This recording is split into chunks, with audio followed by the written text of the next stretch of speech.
This is something that all across the levels and ages, it's something that players still struggling with. So I have another nice ball, Wimbledon ball, pretty light too. I'm just gonna work on my serve, and the first thing I'm gonna do is practice my ball toss.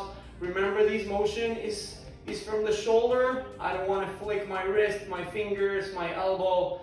Everything is extra noise that I really don't want to have. I'm gonna make sure I'm completely sideways. I like to start on my back foot, so I have a kind of like feel how my back foot is loaded there, and then I'm just gonna make sure this arm is working from here, and I'm just gonna toss up high. Whoops, the ceiling is pretty low here, but at least it helps me to make sure my arm is fully extended as I release it. Remember, high level and keep it all the way up. Boom, and this way.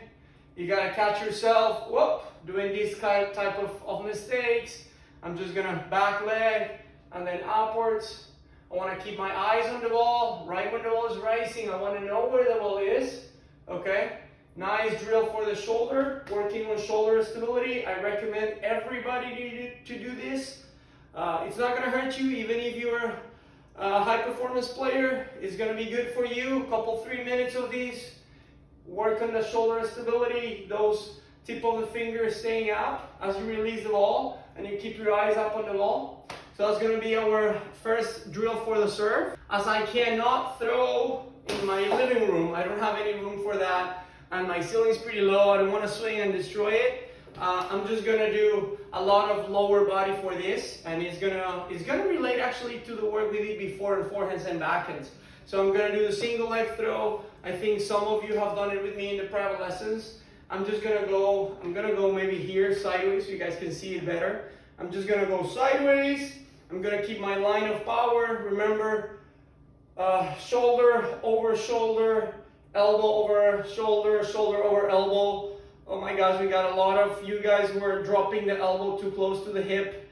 We gotta have some room here. This is our power line from this finger all the way to my hand. If I have this power line, I'm gonna serve rockets, and I know that's what you gotta do. So I'm gonna just load my right leg, keeping the ball here. I'm not gonna release it, but I'm gonna make sure I'm loaded, and from here I'm gonna push and throw, pretending that I'm throwing. That's gonna be number one. I'm gonna go again, loading my right leg, nice line of power, load.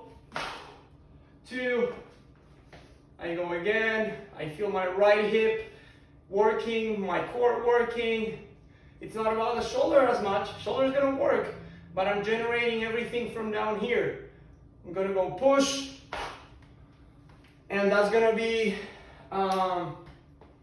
15, 1-5 like that, and then I'm gonna go 15 with the forward leg. It's gonna be a little bit tougher. As I am righty, my right leg is definitely stronger than my left one, but I'm gonna go find same line of power.